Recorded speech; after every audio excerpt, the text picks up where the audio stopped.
salamat sa book. Meron pa susunod. Thank you, thank you. Marami, oh, no, Pilarski, thank you very much. Doc, thank you very much, Joe. Thank you, thank you. Thank you. Papasukin na natin. Okay, isa-isa lang. Ikaw na, Ambet. Ambet, mag-host ka.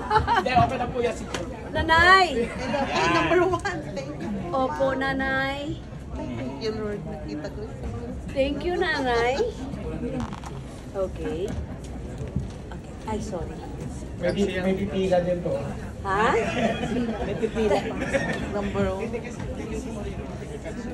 Ate Lynn dito sa likod. O, Ruby?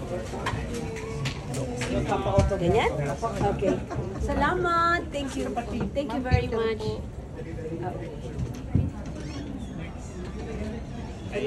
Thank you, Yeah. ma'am. Thank you, Nanay Ruby. Thank you. Number 2. Dito daw pong exit, oh. Mga anak ko. Hello! Oh, thank you. Thank you. Ang pangalan mo? Charlon. C-H-L-O-N. Ah, okay. C-H-A-R-L-O-N.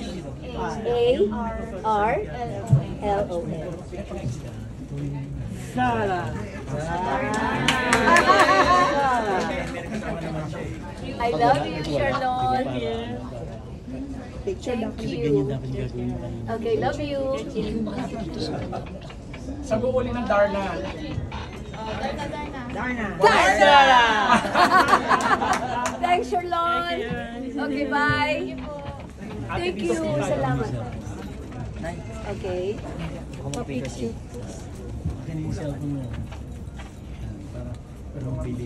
Salamat sa inyo. Thank you. Oh, Nanay? Yes, anong pangalan, Nanay? Emmy po. Emmy? Member po kami ng Silvi. Ah, sa Sylvie. Opo. Okay. Kay Mars. Yes. Okay. Sylvie, silent Oo. film. Pero hindi sila silent. Voice ba sila? Hindi, Thank you, active. Emmy. Thank you, Emmy. Picture. Dito ka na, Nanay. Alika. Picture tayo. Yan.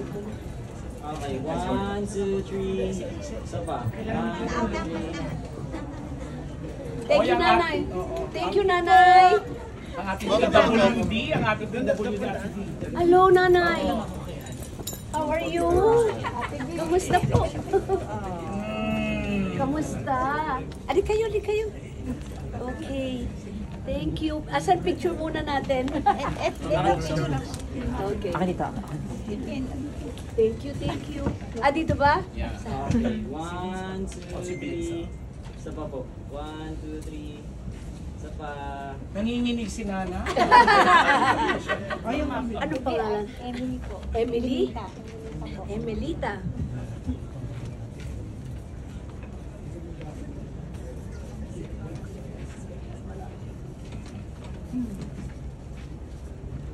Thank you, Nanay. Ay, wag ka ganun! Salamat po, ate.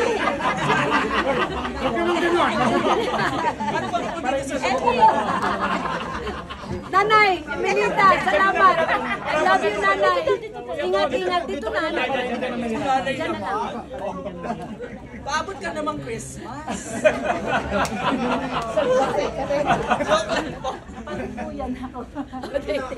Bebang po, Bebang. O, si Bebang. Uy, masarap yun.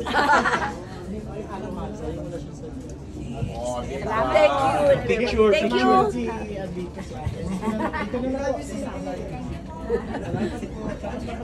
Thank you, Nanay. Thank you.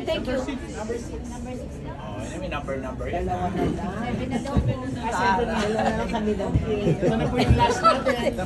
Kumain na ba kayo? Yes. Kayo kumain na? Ayun. Sorry, pareho tayo. Oh my God! Oh! Ha? Oh, ha? Wow! Okay. Anong lagay kong pangalan? Jonas po. Jonas. Yan? Jonas?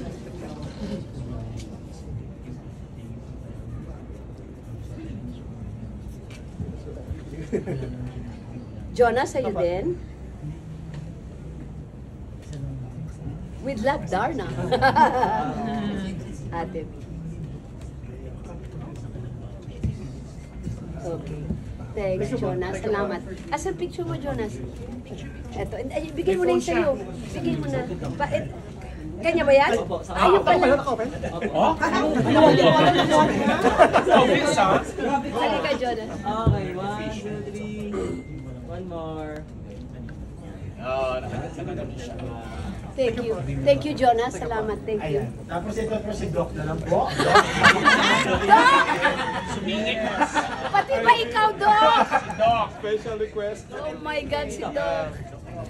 Vince. Wait lang dito. Ito ang aking Dalmania na doktor. Yes. Napaka... Active na active din yan. Social media. Yes. Pardagulan Thank din you. yan. Thank you, V. Talagang doktor. Opo, talagang doktor po yan. Correct. Hindi po fake. Ayun. Ano? Pag sumasakit ang ulo namin, sa kanya kami napupunta. Diba, Doc? May iniwan po si doktor na pasyente. Ay, sa... I mean this, ha? Hello. Thank you, V. Ayan. Thank you. Love you, Doc. Exit lang po muna Thank natin you. yung table. Ma'am, okay lang po tayo po muna. Busy day for her, pero talagang pumunta siya dito para sa ating lahat. Yay! Thank you. You can now take your pictures or videos with Governor V. You may sit down, Gov. Okay, before we open the questions or the floor to the members of the press, meron Good to lang see tayong you question, Gov V. Yes. Kasi diba, syempre, napakalaga nitong book na to. It reflects your legacy in the Philippine industry. At syempre, throughout your career, you have portrayed different types of Filipina. Lahat na yata ng klase ng Pinay, talaga namang nabigyan mo ng buhay sa Pinilakang Tabing. And then you transcended, of course, into politics. How did you use your artistry? Yung artistry mo sa pagiging Thank you. isang actress at artista sa politics naman, paano mo siya nagamit or naging inspiration? Well, siguro I'm one actor who's very lucky to be able to do mga relevant movies. Nabigyan ako ng chance to do good movies, meaningful movies.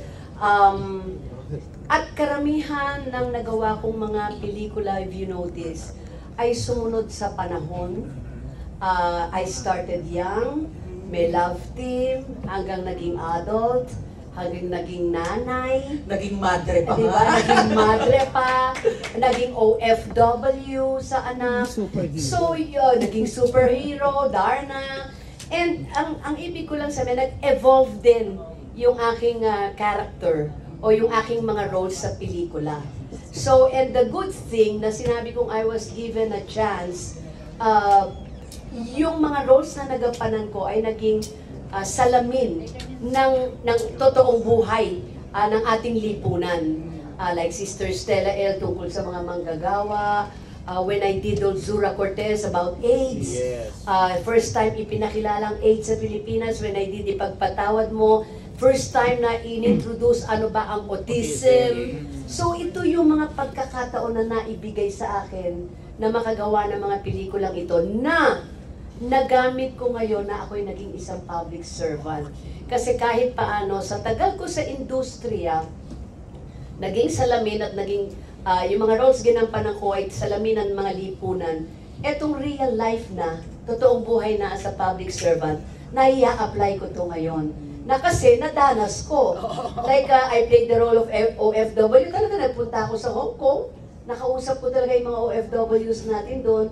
So, ito ngayon ang malaking naitutulong ng real life sa akin sa pagiging isang public servant. So, the good thing is, sa more than 6 decades ko na sa industry, at least kahit paano pwede ko masabi na yung character ko as Vilma Santos the person and Vilma Santos the artist and now as a public servant, nag-evolve.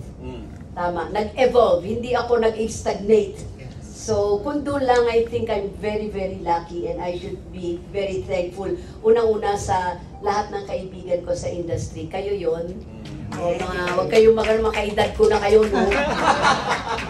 Mga kaedad ko na, tumanda na tayo pare-pareho, ha? Sa totoo lang. And of course, to my Vilmanians. Sa totoo lang. Pare-pareho tayo. Nag-evolve din tayo. Tama, nung naging public servant ako, kasama ko kayo sa mga proyekto. And now I'm facing my millennials. Yeah. Andito May mga na Gen sila. Z na nga. Mga Gen Z ko, nandyan na. So nakikita mo, umaandar din ako, hindi ako nag-i-stagnate. Now that may mga Gen Z ako dito, malaki ang natututunan ko din sa kanila. Yan, tinatawagan ko sila, teki-teki. Hoy, paano ba to? Tulungan niyo ako dito. Sabi, I mean, you know, that's Sumabay sa panahon. Sumabay. Up si to this Vilma day. Santos. Up to this day. And for that, I'm blessed. Yay! Thank you very much for answering that question, Governor V. Now we will give the chance to our members of the press. The first question will come from Tita Dolly. Dolly, my friend! Dolly Ann Carvajal! Hello, Dolly! Ito kaibigan ko to kahit na anong panahon, nandiyan siya palagi. Thank you, my Tinutuloy friend. ko lang yung suporta ng mom ko sa'yo. Thank you, Dolly. Thank you. Among all the essays dun sa book, Ate Di, anong pinaka-excited kang basahin? Alam mo yung sa totoo lang, yung naging salamin kasi ng mga roles na ginampanan ko. Nung ginawa nila ng study, yung mga characters na ginampanan ko doon, actually halos lahat eh. Kasi ang gaganda yung mga pelikulang ginawa ko, lalo na yung when it comes to women empowerment, anong kahalagahan ng kababaihan, mga babaeng palaban, hindi na ngayon pwedeng wife lang. It's about time. Sa mga movies ko, nabigyan ako doon, sa mga essays na ginawa, pinakita doon yung kahalagahan ng kababaihan. Yung hindi sa ka pa ating scholarly book. Hindi pa decide kung anong unang babasahin mo or in order mo babasahin. In order. Binrouse ko na naman yan. Binrouse ko na kasi in the first place, nung pinakita yan sa akin nila Tots at ni Sir Lito, alam ko ginawa ito ng ating mga scholars, may mga critics, from Ateneo, from different universities, pinaglaanan ito ng oras. You get me? So, yun lang, binibigyan ko yun ng pagpapahalaga, Dali. So, I'm very proud of this book. Lahat ng sinulat nila doon, yun si Ate V, being an We're artist. excited to read it as well. Thank you. You have the book, Dali? Yes. Okay. Papasahin ko. Thank you. And Thanks, congrats. Dali. Love you, friend. Love you. Thank you, Miss Dolly Ann Carvajal. Now, the question will come from Ana Cerezo of the ABS-CBN. Hello po. Hi, Ana. Hi, so I heard na sold out yung first print and second printing na. So what comes next na, since nagustuhan mo to, possible ba may bagong book or anything, ano bang next ni Ate V? First of all, please allow me, I'd like to thank yung ating UST, no? Higit sa lahat kay Father Rector, Richard, Father Rector ng UST at sa UST Publishing House. Kasi sila, okay, I'll give you a background. Initially, ang gustong gumawa nito ng libro ko ay ABS-CBN. Nagplano na yan with Jojo, my Vilmanian president. Tama ba, Jojo? Kaya lang nagsara. Nagsara ang ABS-CBN, so hindi natuloy. But again, I guess napakaswerte ko na I'm very, very grateful kasi sinalo ng UST, lalo na kay Father Rector, na malaman nila na si Jojo ay may planong gumawa ng 3 libro. 3 ang balak nila. Ganyan sila Jojo and my Vilmanians. Sabi nila, it's siguro sa tinagal-tagal ko na ngayon, I'm 35 years old.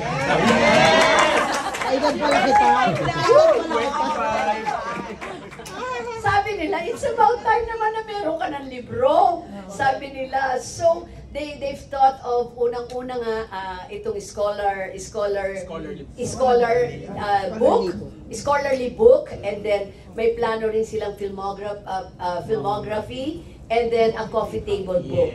So, kaya lang medyo na-delay ito ng konti, lalo na kasi dapat susunod na yung coffee table book. With Mama Chit, nandito ka. Mama Chit!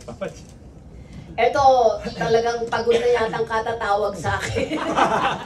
Ang mahirap lamang sa coffee table book, sadya kailangan yan may pictorial gown. Kailangan beautiful, glamour talaga. But it's just na nagkataon na bumalik ako sa pagiging public servant. So, that doesn't mean hindi matutuloy. Kaya lang, kailangan may perfect time for that. Pero ngayon, nandito pa naman yung ating Vilma Icon. Yeah. Paubos pa natin. And then I guess next plan natin, if I'm not mistaken, correct me, Tots, filmography o coffee table? Coffee table book. Yun muna ang susunod. And then the filmography. So far, ito yung mga balak. And this is my first time na meron akong book launch. Exciting pala. Very exciting. First time. And I thank you, Tots. Thank you, Sir Lito and UST. Father Richard, thank you. Thank you po. Okay, thank you. Thank you, Miss Ana Cerezo. Gov V, the next question will come from the Varsitarian of University of Santo Tomas. Oh, yes. Mga bagets. Oh, Oh, hold it. Iba talaga yung mga bagets. Yes. Ayan ang sinabi ko, di ba? Yes. Nung araw ba may ganyan tayo? Thank you. Yes, Varsitaria, yes, good afternoon. I'm Irish Perry from the Varsity. Irish? Yes po. Yes, I have Irish. 3 questions lang po. Go ahead. First one is, how does it feel to be celebrated not just as a star, but as a cultural and cinematic icon? How does it How does it feel? It's speechless. I don't know how to explain it. It's a fulfillment. It's an achievement. Working in this business of serving our movie industry for more than 60 years, yung longevity lang nito sa haba ng panahon is already an achievement. Hindi lahat nabibigyan ng ganong pagkakataon. So I think I should be very grateful na up to this day, kaharap ninyo ako still as an artist. Kaya lang ngayon naging public servant pa. So it's really, I'm very grateful. Definitely it's a fulfillment and achievement. Malaking bagay ito sa buhay ko. The next question po is, looking back, which among your roles do you think best reflects the themes discussed in the book? Alam mo, sister, ano yung ano natin doon na pinaka maganda yung magandang pagkakasulat? Lahat maganda. Kasi, nag-iisip nga ako kasi, maybe ayos sa'yo, Tonsan. Kasi to be honest, lahat ng ni-review nila doon, ng mga pelikula ko, halos lahat yun ang paborito ko eh. Kasi yun ang mga pelikula ko na kino-consider na ginawa ko as a woman eh. Halos lahat nandun. Bata-bata, paano ka ginawa, all this dekada 60 and all. So yun lang happy na ako, yung lumabas ng pagpapakita ng salipunan, ano ba ang isang tunay na babae. Yeah. Lastly po, do you believe that films can still be powerful tools for political and social change in today's digital era? Yan na yan. Yan na yan. Scholarly talaga tayo. Scholarly talaga to. I think so. That's why if you notice, there are a lot of actors or artists in the movie industry who tried entering politics. Tama ba? Maybe because sanay din kami sa tao. Diyan kami lumaki. Ang kinikater naming audience, tao rin. It's the same thing. Politics is the same thing. You know, it's just when you're there, iba rin ang intriga lang. You get me? Parang sa akin, pareho ko naranasan, parang mas bearable ang intriga sa showbiz. Politics is different. Pag ito hindi ka pa nasanay sa takbo ng panahon, ay hindi mo alam kung saan ka pupulutin. You know, damn if you do, damn if you don't di ba? As long as you are sincere in serving our people, especially those people who gave their trust in you, at naibalik mo yon at sinabi nila, salamat sa serbisyo mo, fulfillment na yon. Walang camera yon, and that's priceless. At naranasan ko yun. Maraming salamat! Thank you, Irish, from the Varsitarian and UST. Next question will come from Tito Morley Aquino. Morley! Alinyo. Ayan! Si Morley. Ayan, I love you, Ate V. I love you, Morley. Pinapanood ko yung vlog mo. Thank you. Hindi pa natutuloy yung one-on-one natin, Ate V. Oo nga, ito na. 2 years na. I love you, Morley. Go, Morley. Ate V, question. Kasi isa sa mga pelikula mo na hindi mamamatay kailanman, mabubura na tayong lahat sa mundo. Pero Okay. nandiyan ang Sister Stella L. Andiyan ang dekada 70 True. na tumalakay sa lipunan. True. Kung babalikan ko si Sister Stella L at nasa harap ko siya ngayon, Wala pa siyang bell. ano ang mensahe mo sa nangyayari? Ay. Oh! Ibang klase. Alam mo, isa sa ikinararangal kong pelikulang nagawa ko, Sister Stella L. It's just unfortunate that wala na si Mike De Leon. And onat ng ating Sofia, if I'm not mistaken, hanggang bago siya, ako rin magka-email kami, bago siya nawala, ay talagang yung passion niya to finish the restoration of Sister Stella L. There was even a time you gave me a picture onat na he was there, and our cameraman, si Rod Momo Wilfat, he was there, puti ng buhok, pinapanood niya yung restored version ng Sister Stella L. Correct me if I'm wrong, Onat, pero may hinahanap pa siya, tama? So, ibig ko sabihin, inabot niya yun, and passion niya yun talaga. It's just nawala na si Mike. So, given a chance matapos ang restoration ng Sister Stella L, talagang kung anong aabutin nito, I will do everything just to make sure saan man to palabas, I will make sure nandun ako. Para dali ng pangalan ni Mike, ni Direct Mike De Leon. Anyway, going back, alam mo nga one thing, when I did Sister Stella L, ang feeling ko that was how many years ago? In 1984. 1984. You know, that time, hindi pa ganun kalawak ang kaalaman ko sa lipunan. When I was doing it, 80% no na artista pa rin ako. Ginagawa ko lang yung role ni Sister Stella L.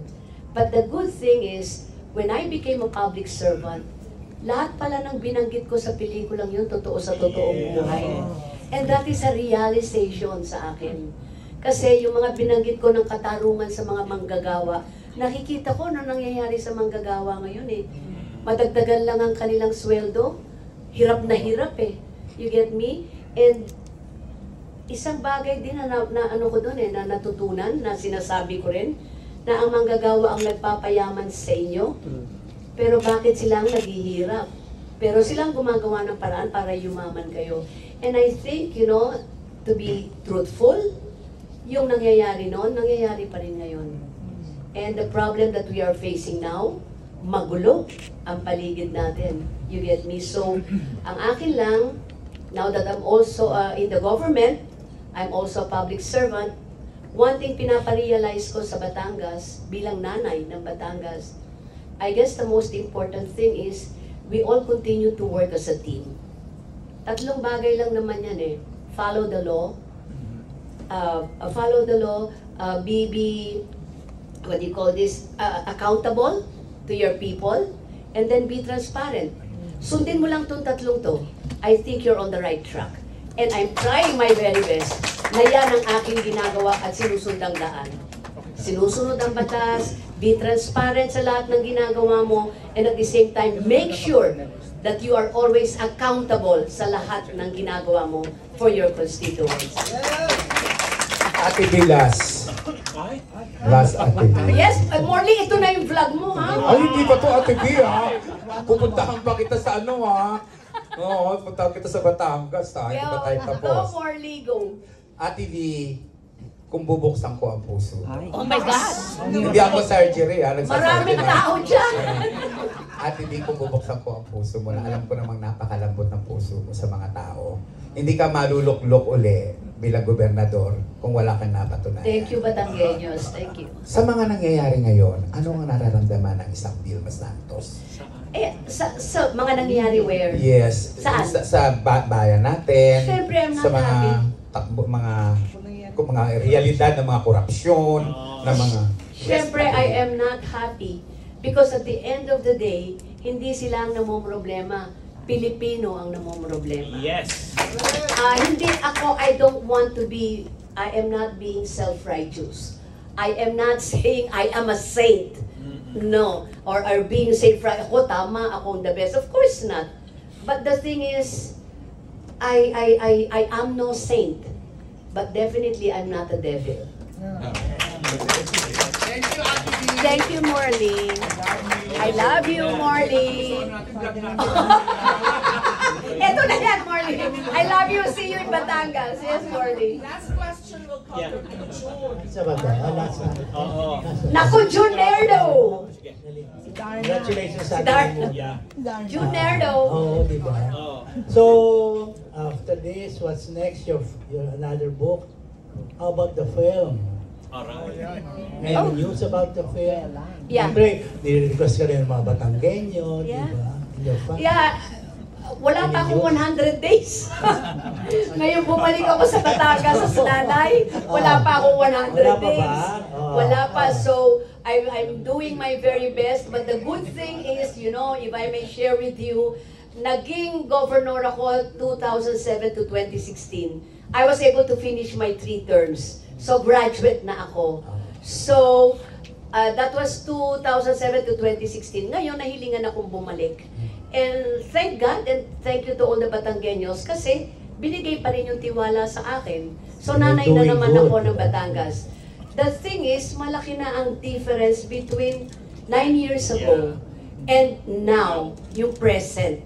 So there are a lot of interventions and innovations na pinatutupad ko ngayon sa Batangas. Wala And to naman all my ba? constituents, wala naman. Wala naman. Wala naman. Walang issue doon. Anyway, the thing is, wag niyo ko ihalo dyan. Malinis ang intention ko sa servisyo ko, ha.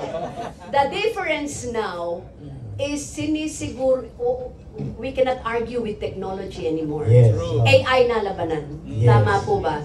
So, ang akin ngayon, we should adapt our yung service, the programs, the projects sa panahon ngayon, which means fast track na lahat dipindot na ngayon, tama ba? Isang Yes. pindot lahat, lalabas lahat ang pangangailangan mo. Ganyan na ngayon ang technology. Ganyan din ngayon ang gusto kong mangyari. Okay. Kaya sa Batangas, alam ng pamilya ko sa Kapitolyo, which means department heads, lahat dyan. Now, in work and in service, no such thing as tomorrow is another day. Because the deadline is yesterday. Which means, finish your work.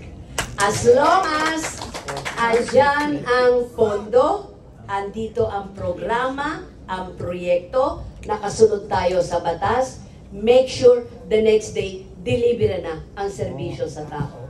Ganon. And one more thing, isang ginagawa ko ngayon, kaya siguro if you notice, kung sino nakakapanood yung sa social media, medyo pagod ako.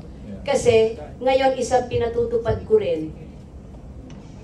Noon, pumunta kayo lahat dito sa Kapitolyo if you need something. Isang tinutupad ko ngayon, Kapitolyo na ang lumalapit sa tao. So in any honorarium or any ayuda na para bigay sa tao, hindi na kayo pupunta para pumila dito, babiyahe, kakain. Kami na at ang team ko ang pupunta sa distrito ninyo. So yun ang isa sa mga innovations and interventions na ginagawa kong serbisyo sa Batangas. Yun yun, June. Pelikula. Okay. Okay. Anyway. Okay, June. Paano ba ito? Ano po yung nangyayari Okay. more or less, diba? Of Okay. the sake, diba? Hindi ko na muna elaborate. May Yes, mga yes, meetings, oo. okay? May nangyayaring meetings na ginagawa namin ngayon. Very exciting story, very exciting cast, very exciting director, but a very exciting script. But, plan, pwede ba? Plan is anytime next year, but I'm still a public servant. Isa lang hinihiling ko sa Batanggenyo. Sana mapagbigyan ako. I will be serving Batangas again for 3 years. sabi ko, pagbigyan nyo naman ako kahit isang movie na meron akong magawa. But the good thing is, may plano naman itong movie na ito, which is I'm also very excited. Yes. Oo naman, tatlo. Pwede ba naman? Isa naman. Oo naman. Oh, yung punta tayo sa Batangas, ikaw na lang pumunta sa amin kaya para magbigay na yun. Wala na personal. Hindi. Umiinit pa ba ulo? Nakagalit ka pa ba? Ay, uy, naku, you will not like me when I'm busy. Now, ngayon. Scorpio ako eh. Nakita na kita eh. Yeah, Jun, kilala mo naman ako, Jun, sa filma, nag-walk out ako, no? Mama Chit, I love you. What makes you angry now? Ang mas mahaba ng pasensya ko, nag-mellow naman ako. While you get mature, nagme-mellow ka rin, mas lumalawak ang pangunawa mo.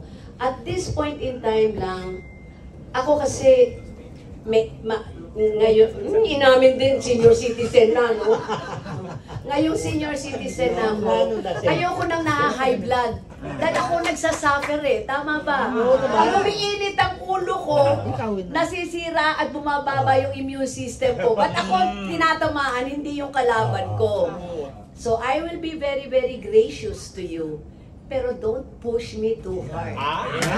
Because ang motto ko ngayon, hindi ko nabibigyan problema sa sarili ko with all the bashings. If you don't like me, I don't like you. Yes! If you love me, I will love you more. Sumunod na rin tayo sa panahon. Okay?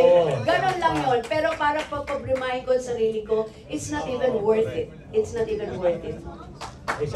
Yes, Judy! Junero! Oh, Junero! Nakakagulo. Now, what makes you cry? Do you cry? You still cry? Siyempre. Do you still cry? No, you know, I don't know when well, Except there. alam mo, I'll be honest, ha? I'm very, very blessed with my family. I'm so blessed with my husband, Secretary Ralph Recto, with my son Lucky. Kahit natalo yun, iba ang perseverance ng taong yun, yung paniniwala niya. Even na hindi ako napagkatiwalaan pa ng ganon, ma'am, kung ano yung sinabi ko sa entablado, gagawin ko. Kanina, nasa alay lakad siya sa Batangas City. And then my son Ryan is a congressman. And I think I could see in his personality, nandun yung enthusiasm ng bata to learn and to serve. And that's good kasi yun ang sikreto ng magsisilbi ka ng maayos eh. At nakikita ko yun kay Ryan. So sa pamilya ko, I thank God wala naman akong problema. I thank God for all the blessings.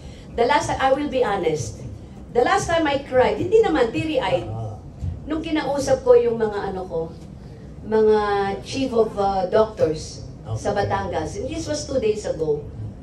Malaki yan eh. We have 12 district hospitals. Alam mo kung bakit? Sinabi ko lang sa kanila, naalala ko na naman, alam mo, hindi ako magdidemand, pero hilingin ko sa inyo, magkano sweldo nyo? Sana yung sweldo nyo naman sa nangyayari sa paligid natin, pwede ba ibalik nyo na yung serbisyo sa tao? Maraming nangangailangan. Sabi ko, isa lang naman ang pinakiusap ko sa kanila, pasalamat tayo, hindi tayo ang nagpapagamot. Tayo ang hinihilingan na gamutin sila. And kung doon lang, we should be thankful. Kaya yun ang pakiyo. This was only 2 days ago. So, lahat naman sila na nag-agree. So, ngayon, titignan ko lang.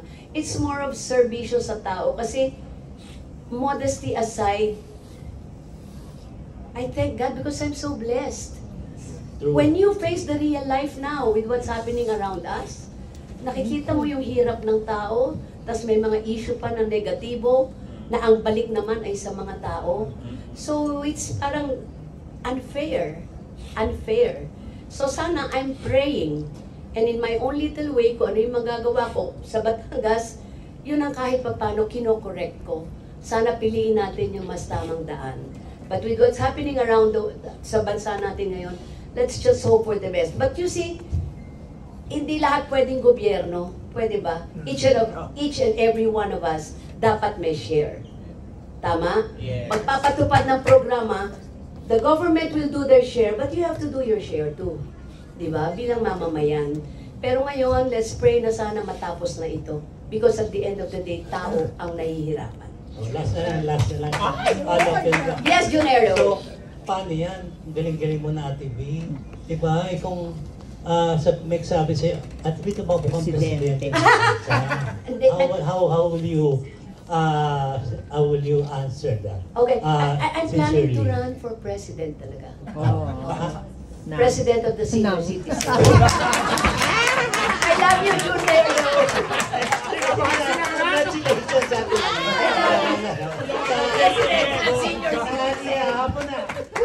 Senior citizen na lang. Jeremy, one bonus question. Yeah. Roland Rios. Onat. Ng Sophia. Sophia, yes. Hi, Onat. Medyo nawala yung sakit ko. Follow up kay Sir Orly kanina, no? So, Direct Mike just passed away recently. Yes, no? yes. And we at Sophia and PFA, we're so eager din na matapos yung restoration ng Yes. Sister Estela and Ma'am.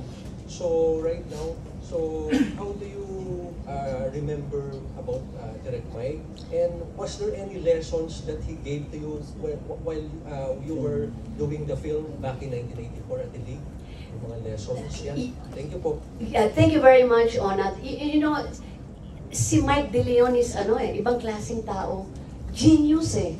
And ang isang taong genius, alam nyo, may borderline eh. Di ba? Di ba yung genius, may borderline yan eh. And si Mike De Leon, ang gusto ko lang sa kanya, and one thing I've learned kay Mike De Leon, one thing I noticed sa personality niya as a director, aside sa pagiging genius, he was a very firm. He had a very firm personality. Hindi siya makikipaglaro sa iyo. One thing I noticed noon kay Mike as a director, which na pick up ko, sa kanya pag white, pag black. Hindi kanya lalaruin. Kung ano yung paninindigan niya hanggang huli. Wala siyang sisinuhin, even if you're a friend at hindi tayo pareho ng gusto natin na yung ating vision, I don't care even if you're my best friend. I'll still work on my vision. Kahit kaibigan tayo. Wala sa kanya yung tawag dito, yung parang negotiable, yung di ba? Walang compromise. That's a perfect word. That's a perfect word. Walang compromise sa kanya. Basta one thing I have learned, which ginagawa ko ngayon one thing kay Mike De Leon, pagkaibigan mo siya, mamahalin mo siya kung ano siya. Irerespeto mo siya kung ano siya. Because he was one person, pag black is black, pag white is white. At nagagawa ko ngayon yon as a public servant. Diretso rin ako sa tao. Pag wala akong mabibigay, wala sa pondo, I'm sorry. Hindi kita ipopolitika na meron. Next time na lang, next budget. Pag meron, pag sinagot kita, 100% darating sa'yo ang proyekto na sinabi ko. Yun. Word of honor. Thank you, Onat. Thank you. Thank you very much. I think that concludes our press conference. Okay ba? Salamat.